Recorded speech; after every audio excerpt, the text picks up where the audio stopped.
All right, hello, Intactivist. If you are an Intactivist, this is super important. Notice how I say defunding CERC in New Hampshire brief, not health equity or health equality campaign in New Hampshire. This involves everyone who is an Intactivist. Also, keep in mind, I did make this alone. This took me hours upon hours upon hours to make. It doesn't reflect anyone else's opinions in other organizations, entertainment purposes only. The reason why I'm saying this, though, is because there's no real communication per se. So if there is some misinformation, feel free to correct me on it. That would be great. But I'm pretty sure I fact checked everything, and mostly everything, 99.9% of things are correct in here. But if you see something that's wrong, definitely let me know. The objectives of this debriefing is the debriefing importance, New Hampshire's strategic importance to Intactivists, importance of bills, what did Intactivism do in each stage, potential obstacles/dangers, Intactivism's strengths, and the improvements that we can go ahead.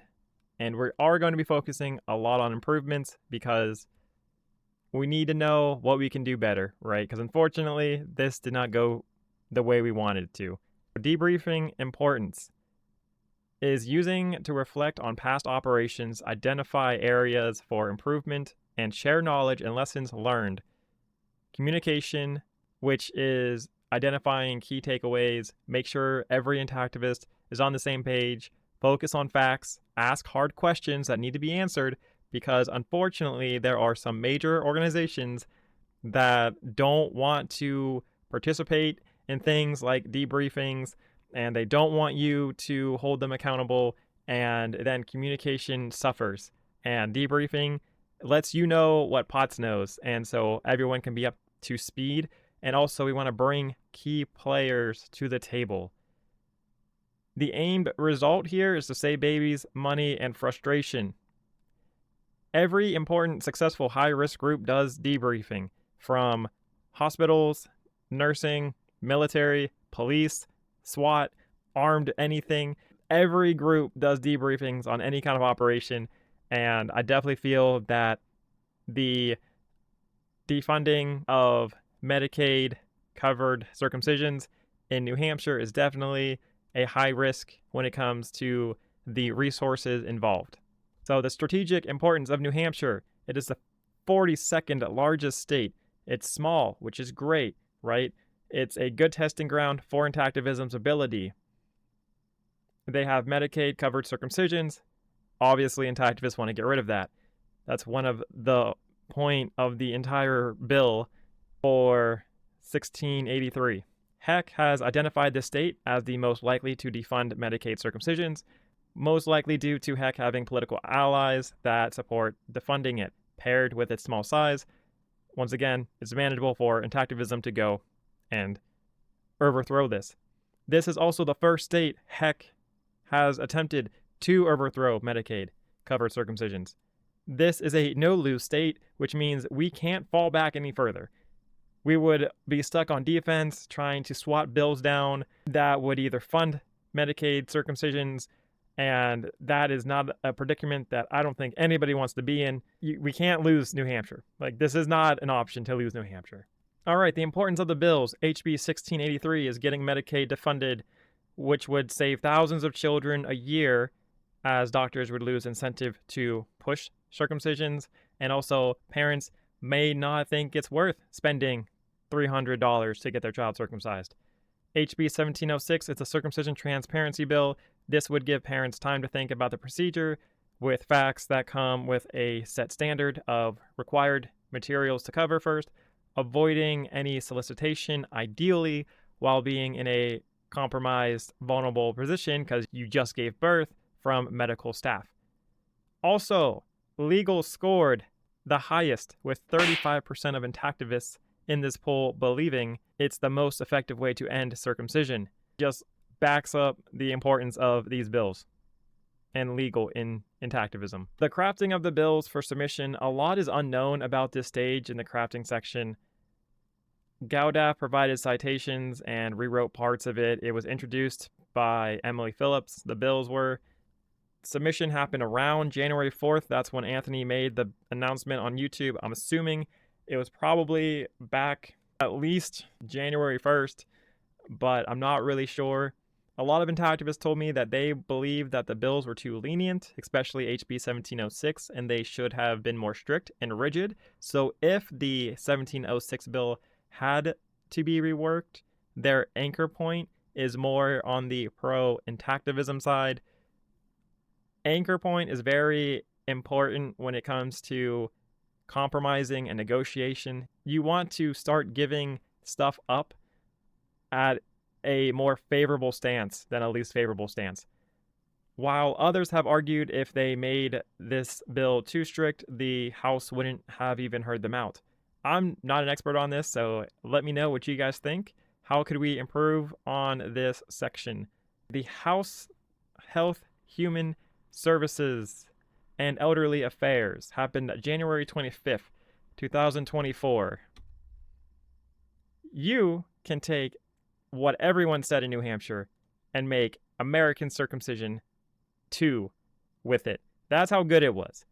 There was very little repeats, and every Intactivist did fantastic, bringing something new to the table, covering all sides of the harms of circumcision. They covered it religiously, mentally, physically, emotionally. They used pathos, logos, ethos. It looked super scripted and planned out. This literally looked like Intactivism D-Day. It was wild.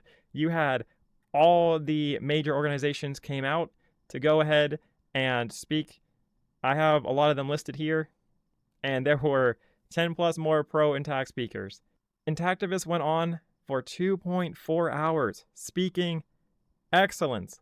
Literally best ever stuff. New Hampshire had to try to limit everyone's speech to 3 minutes when they were supposed to give them 5 to 10 minutes. This was the San Francisco of the 2020s. This was beautiful. I don't know how anyone could improve on this. Look at this. Intactivists can actually work together. This was epic. It caught me off guard. I don't know how this was all planned out, but it looked like Intactivists actually came to play, and they dominated. I don't know how, once again, you could make January 25th any better for Intactivism. Both bills passed with flying colors. This also indicates that New Hampshire is a no-lose state, because this was an entirely huge joint operation from major Intactivist organizations. Oh, and the target is on Concord. That's the capital of New Hampshire.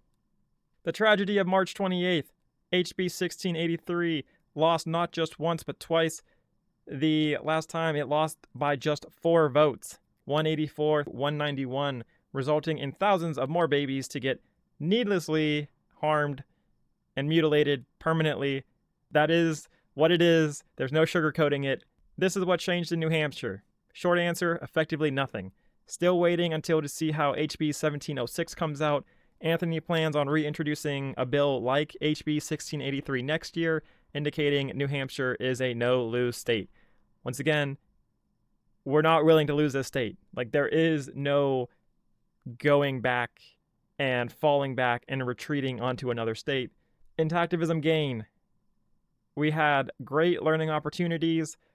If we choose to reflect on what happened, we can learn from this and get better. New strategic relationships developed with political allies, which is fantastic.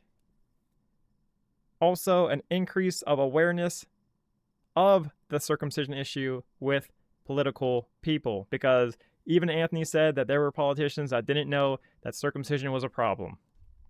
Intactivism losses, estimated costs $50,000. You got traveling for 20 plus people, hotels, meals, lobbying costs, etc. Time estimated almost 2,000 hours. I did this really conservatively, 20 people times 4 days of work, well, 24 hours days worth of work. I'm sure people like Gaudaf and Heck worked a heck of a lot more than just 4 days worth of work. Also, thousands of babies are going to be circumcised and then brainwashed, and then this is going to continue. The strategic surprise. Pro-cutters were completely caught off guard. At least that's what it looked like. We probably do not have that strategic surprise anymore. Like they know this is a thing, right? I mean, Anthony, he makes videos, they're watching, so they know that New Hampshire is a no-lose state. Each year we lose in New Hampshire, the losses will only compound. So the biggest fear is let's not have this turn into a 5-year stalemate. We are going to win. It's only a matter of time and teamwork. What could have went better? Between January 26, 2024 and March 28, 2024, there was a 2-month gap. A 2-month gap. Where was the protesting groups in New Hampshire raising awareness? Where was the entire foundation of Intactivism from January 26th through March 28th? Where was the educational targeted pro-Intactivism news, information to high-value targets? Where was the cyber Intactivism propaganda? Where was the gentle education, the foreskin pride? Where was the Intactivist billboards? Where in New Hampshire were they? Because I didn't see any of that. So allow me to spell this out for everyone so there is no confusion on what could have gone better. I will list what every group could have done better. If that offends you, click off now, okay? So POTS, that's me. Hello guys, I get it. I made mistakes. So the first thing is the distinction between intaction and heck. I didn't explain that right. And this may have had funds go to the wrong place. Like if somebody wanted to donate to heck, but they donated to Intaction, you can't cross those funds. So my bad. I'll work on that. I literally just made a news trying to fix that. Promote heck on X. All right, I didn't do that. Never fully explained the best plan of action. Now, with this, a lot of things are kept secret from me. So it's not like I know this entire information. I did not know about Intactivism D-Day or Intactivism, whatever you want to call it, the Intactivism invasion on New Hampshire and how it was going to go. I had no idea. So it's really hard to plan for things when I don't know. I can't tell you guys what's up, but now I'm trying to fix this by explaining everything right now. And this is what I feel like would be the best plan of action. I also never wrote any letters to the New Hampshire representatives, but do you really want a VTuber business to write letters to the New Hampshire representatives? I'll let you guys answer that question. Bloodstained Men. David Atkinson, you did indeed go to the House Health, Human Services, and Elderly Resources, and that was great, but it was not enough. Bloodstained Men, you never went to New Hampshire. In fact, you went to the complete opposite coast. They did 8 days of protesting from January 4th to March 28th. How many of those protests were in New Hampshire or even Maine? 0. Also, that's an average of 2.6 days a month street protesting. Bloodstained Men should be moving their company to New Hampshire, as far as I'm concerned, instead of focusing on hitting 60 cities a year in America, all across the U.S., they should be focused on hitting 60 New Hampshire cities/counties, raising public awareness for 2-3 months. They should have made the New Hampshire civilian scholars on the foreskin. Is your protesting effective? Is your uniforms effective? It's time to prove it. I understand you cannot lobby. Well, guess what? This is not lobbying. You're teaching the public of New Hampshire about foreskin and the dangers of circumcision to those who need it. Being the voice of the men who are voiceless.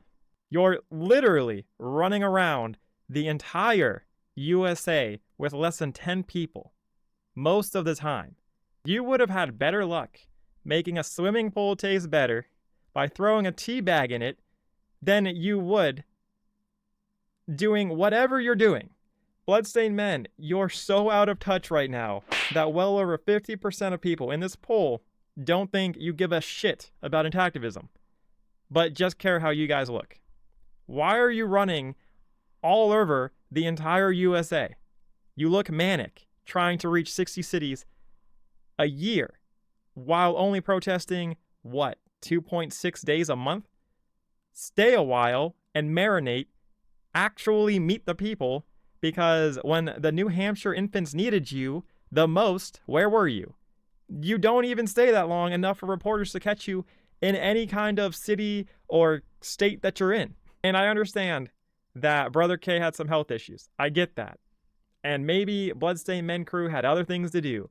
Or their crew would have been too small to go to New Hampshire because it was too far away. Like, literally, if it was just two of you guys, you guys could have pulled a Jehovah's Witness and go knocking door to door asking people, have you heard about my Lord and Savior, the Foreskin Almighty? Like, New Hampshire was the target area, not Vegas. Answer me this. How many children did you really save in Las Vegas? Also, no billboards in New Hampshire. You could have gotten 3 billboards in New Hampshire for the price of 1 Las Vegas billboard. Especially during Super Bowl time, I bet you those billboards were jacked up in price. And then you attacked New Hampshire representatives. What? I am so confused. All right, so this is the post I'm talking about. This is Paige Bushman, registered nurse for state representative. Paige Bushman was defending reworking a bill that aims to fully inform parents about pros and cons of circumcision. There's a lot of misinformation out there, and people want to be fully informed before signing consent. And I understand that she is opposing a bill that would ban Medicaid reimbursement for circumcision. And yes, she is opposed to this bill because it would affect low-income people and people of color. Okay, I get it. A lot of people are not going to agree with that. But for the Bloodstained Men to just go out and say, oh, politician waffles on the issue of infant circumcision, no surprise. Why are you insulting politicians? I do not understand this. This does not make sense to me of where you're getting off on attacking politicians. It takes courage and integrity to stand up to the circumcision establishment in the United States. She's referring to the bills that would reduce infant circumcision in New Hampshire. Okay, so what was your strategy with this, Bloodstained Men? Was it just to fire up all of your thousands of viewers to go share this and to go ahead and get them all mad so they can go ahead and just email her and stalk her on Facebook and just give her vile garbage? So what? Like, this is how you treat people who are on the fence? This is crazy. Like, you do not win anybody over by doing this. This is not tactful. This is not strategy. This was all emotional based. Like, Paige is not going to want to work with Intactivism when you publicly oust her and bully her. This is bullying. Like, how else is this not bullying? Can somebody explain to me how this is strategic? Like, I am so confused on how this helps anything in New Hampshire. Like, you don't want to piss off Paige. If anything, you want to make her feel good and you want her to hear your side of the story. Not get your little minions to go ahead and start blowing up her email box and inbox with crazy stuff. This does not make her want to go ahead and help Intactivism at all. This makes me so mad. And we have no idea the full extent of the harm that this could have done. Please explain to me the strategicness of that. She's not Nikki Matter. She's not some nobody, okay? She's a politician that has a real effect on this bill. And you once again don't want to make her upset. You actually might want to hear her side of the story and listen and actually get her to then care about what you think and then have her like you. And that's how you be persuasive. That's how you be professional, an effective group. That's how an efficient and well thought out group would have went ahead and done that. It wouldn't have been just an attack listening to half of what she said. And I understand a lot of people are frustrated, but Bloodstained Men, look at this poll. People think you only give a shit about yourself as a group and not other Intactivists. Start being a team player with other Intactivists and other organizations and other people. You're making people mad. And honestly, you dropped the ball in New Hampshire. Learn some tactfulness and some teamwork. David Atkinson, I know you're smarter than this. And I hope while you're the leader of the Bloodstained Men, you listen to this and you steer the Bloodstained Men tactics in a better direction. David, you're too smart to post something like this. Like, you're way too smart to post that. Like, I know you are. That's why this makes me mad. What were you trying to accomplish? I don't know. But hopefully when you go out protesting, you don't do this to people who are on the fence about circumcision that say, oh, well, maybe circumcision's okay. And then, I circumcised one of my kids, but not the other. Like, do you just blow up on them? Do you just be like, oh, so typical. Oh, yeah, look at you waffling. Can't believe you. Like, is that how you treat people? Like, oh, yeah, it takes courage to go and stand up, and you're just a coward. Like, what are you doing? I mean, come on. Mission over your feelings. Which brings me to NLI. Next level Intactivist. You're supposed to be a genius marketer. You didn't write one letter to a high-value target to New Hampshire. Not one reporter, state representative, or governor. Not one. Not only that, is you ignored the alliance that you're a part of, and you hyper-focused on the Bloodstained Men. What?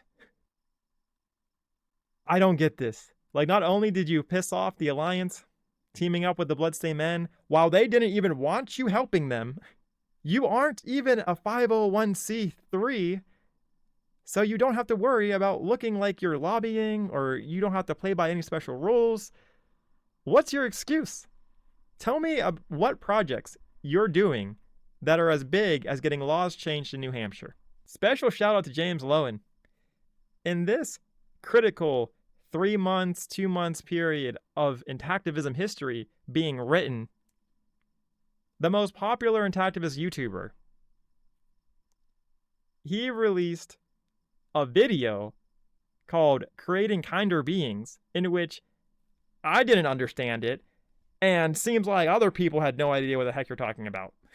This was Creating Kinder Beings by James Lowen. Not clear at all to me what this video is supposed to be about. Like, I had no idea either. Literally, Ryan List said ditto. Nobody knows. Bonobo, how do you have 6.5k subs and this only got 208 views? And then you decide to release a hit piece on Georgianne Chapin. The Georgianne Chapin that went to New Hampshire herself to actually go and support the bills. Whenever Anthony LaSquadro, Heck, and Intaction was doing the New Hampshire campaign, Potts never talked bad about them. Not once. We kept it all good because that's strategy. That is literally wild. Yeah, good job, James. I'm so glad you have the most subscribers on YouTube out of everyone in the movement, so you can blow it on talking about off-topic things. I cannot wait to take your spot. Like, I cannot wait to take your spot, because at least Potts, we cover Heck. We covered it. You didn't. Not one time, James. Where was it? You're supposed to be the best Intactivist reporter. You're supposed to be hyped up. Everyone loves you. Why? Somebody explain that to me. Please, somebody explain this to me. James, what's your excuse? Please tell me you did something in this campaign in New Hampshire. Intact America. So, even though they did not officially send Georgianne Chapin to speak out during the Elders Affair hearing, that did happen. Now, with that said, I'm assuming Intact America is bringing in well over 6 figures a year. So they do have a big budget. They also live in New York, right? With their budget and their digital marketing experience, was New Hampshire targeted? I have no idea, but I feel like it should have. I feel like a digital marketing campaign on New Hampshire would have vastly outperformed trying to sell books and traveling to sell books. Giving the New Hampshire people information about the harms of circumcision on all the social media platforms probably wouldn't have cost you that much. Maybe $15,000, $20,000. New Hampshire is very small. Which, did you even do a book tour to New Hampshire or Maine? The answer is no. Let's be real. Intact America, your budget is pretty massive. All right, like I said, your nonprofit is in New York. It is the most or one of the most expensive places to live. You guys actually get paid a salary for this job. I really feel like doing a $20,000 social media campaign targeting just New Hampshire would have been fantastic, and that would have been more than sufficient. Health equality campaign. I think you did great. I think you did wonderful. Now, granted, this is what we could do better, all right? So I don't want anybody to get mad, but there's no debriefing on how to improve. I would have liked to see that, but I understand why you didn't do that. I think Heck's communication was great for his target audience. When Heck needed something, they told us. I would have liked, like I said, a better debriefing. I also would have liked to know when these bills got started sooner. I would like to assume that Anthony, being prior military, would know the what so now method, which is what happened during the operation or event, so explain why it happened. Now, what can we do to make it better? I didn't hear what can we do to make it better video. Now, maybe he's in the back office explaining this to his people and his board members, like, hey, we got to do this better, like, we got to do this and XYZ. Unfortunately, most of you guys watching this video, Intactivists have to explain things to you like a politician. They focus on the wins, they downplay the losses, they give grand visions, and that's what Intactivism eats up. They eat that up, okay? They eat it up, they donate to it, because look, Heck needs money to do this, and what he's doing is very important. Now, many don't like POTS because I don't talk like a politician. I'm here to go and analyze. People get upset about that, so I understand why Heck went and didn't do a debrief on how to improve. Totally makes sense. He's probably doing it privately. I'm not really sure. Now, POTS did offer paid interviews and ad contracts. We offered $400 for a POTS interview, which didn't get answered. It was through Facebook, whatever. And also offered $300 for a POTS ad campaign. They refused both. Granted, we would have hyped you up, Anthony. Like I said before, we're not here to make you look bad when you're doing something so important as changing freaking laws in New Hampshire, right? That's really big. We can't just give you $700 as a for-profit, as a donation. We can't afford that. We're too small, right? You could have reached a new audience with us and help us grow as well. Now, I don't know if Anthony turned down any other offers, but I do understand completely that POTS was relatively new, and Anthony wanted to play it as safe as possible because, let's be real, new Intactivist offering money, it can be kind of sketchy. So this is how we can improve, though. Hopefully this earns Heck's trust a little bit. I don't know. We'll see. Your whole baby. Any baby boosts or digital ads in New Hampshire? What were you doing that was more important than helping educate the vulnerable parents of New Hampshire? You're on the coast of New Hampshire. What did you do? Instead of promoting health equity or health equality campaign, you promoted Brahim. How does Brahim trump defunding circumcision coverage in New Hampshire? What does Brahim have to do with your whole baby? Did any one of you guys even speak in New Hampshire, or do you even know what's going on? Because I get it, your whole baby does not like Intactivism. They think we're like cringy and unhinged. Apparently, that's what I'm hearing at least. So let me know if I'm wrong about that. But so this was your whole baby when you look at Brahim. So between January to April 1st. Okay, so this is them promoting Brahim March 1st. February 3rd, they promoted Brahim again. Now this is Intaction. Nothing. Literally nothing. January 1st, 2021. That had nothing to do with Intaction. We're going to go check health equality. Nothing. Literally nothing. So fantastic. All right, Cockfight. They could have wrote letters to New Hampshire. Cockfight was pretty missing in action. I didn't know where they were at. I mean, I just put them in here because I don't know if they might have. I don't know what was going on with Cockfight. Brahim, they did fantastic. Honestly, the less Brahim is involved with important Intactivist efforts, the better. Keep doing your podcast. Yakov, I like him. I don't know him, but he did great, and he doesn't cause any drama, as far as I'm concerned. This guy went and he spoke fantastically about Jewish circumcisions and religious circumcisions, and stayed on point and crushed it. I mean, do you guys like Yakov? He did pretty great, if you ask me. Kane Law. Where was Kane Law? The legendary Eric Klopper is an Intactivist superpower. I don't know exactly what Kane Law could do, but I bet you it would be fantastic if Kane Law came in and assisted with the New Hampshire bills, especially somehow in some way through January through March, where there was just blank space in New Hampshire. Arc Law, 15 Square, Norm, and Doc. I think they did pretty good. Do you guys have any improvements on what these guys could do better? I don't know enough of their resources to make any suggestions, but if you guys do, I think they did great. 15 Square, they sent in a speaker. Arc Law sent in a speaker. Norm, I think they're a Reddit group. They went sent in a speaker. And Doc, they sent in a bunch of letters. So I think they did pretty good for New Hampshire. I mean, maybe Doc could go ahead and do a digital campaign in New Hampshire, but I also don't know their resources. So, all right, future obstacles. Is Pro Cutters waking up? I'm not going to go through what they can do better, for we don't need them to see that, and I don't need to aid them. All right, we already have an uphill battle trying to get these two bills through New Hampshire. Now, funding issues. If this goes on for years and years, that's going to be a problem, right, with funding. We do not want that. We do not want a stalemate.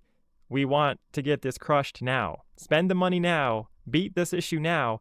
Next year versus 7 years down the line, all right? Cohesion issues with others and also morale issues, right? I think we did fantastic January 25th. I think we did good. Now, is that going to happen again next year? I have no idea. I hope so. Hopefully that happens again next year, and then we continue the push, and we continue to follow through. I guess sticking to the whole D-Day scenario, it's almost like we went up the beach, and then we're like, we conquered the beach, guys, and then we just like drove off, and we left Heck looking around like, oh, I guess I'm just by myself now. Conclusion. We can't lose New Hampshire. If we spend more money and resources now, it will save money and resources in the long haul. If Intactivism doesn't step it up and win next year, the expenses will only climb while morale will drop as more and more doubt will creep into Intactivism. These bills will reduce circumcisions way more than posting on X about whatever, writing books, doing hit pieces on other Intactivists, protesting Super Bowls, etc. Now, the Pro Cutters, I don't think they really came to play. Honestly, I think we did really good January 25th, but after that, we did not do good. I think it's time to regroup, refocus, and re-engage. Because this was embarrassing and shameful. Children are going to be needlessly mutilated by the hundreds because of 4 lousy votes. Next time, I personally want the vote to be 300 to 75. I want New Hampshire to change their state motto to Foreskin Forever. I want bloodstained men in New Hampshire. So long that New Hampshire gives birth to 20 new bloodstained men members that join them. I want billboards sprouting like trees in New Hampshire. I want Intact America to do targeted pro-foreskin ads in New Hampshire, or however the queens of Intactivism deem to be the most effective ad campaign to target their social medias. Because Intact America has a bigger budget than 99.9% of Intactivist groups, if not the most.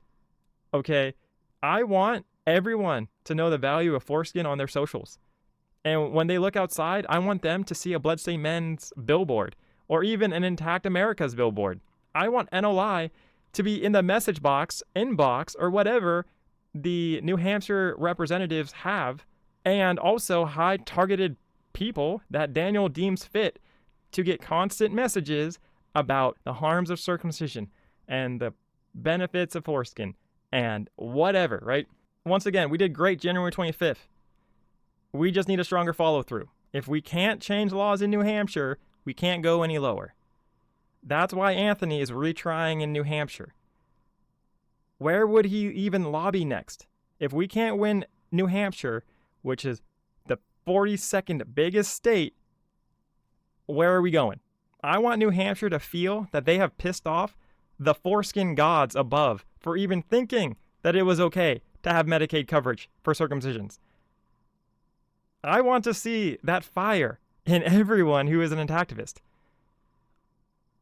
Everyone is needed. Diluting Intactivism across the USA is not working. It hasn't worked for 30 years. We need to focus on states because now we're going to have to redo this all over again in New Hampshire, and it's just going to keep burning resources that we don't have. I also, once again, I would like to have debriefs to be more jointly handled, meaning that groups submit their input and we can make a better debriefing so everyone's on the same page. All right, questions and comments, let me know down below. Like, share, and subscribe. Thank you guys all for watching.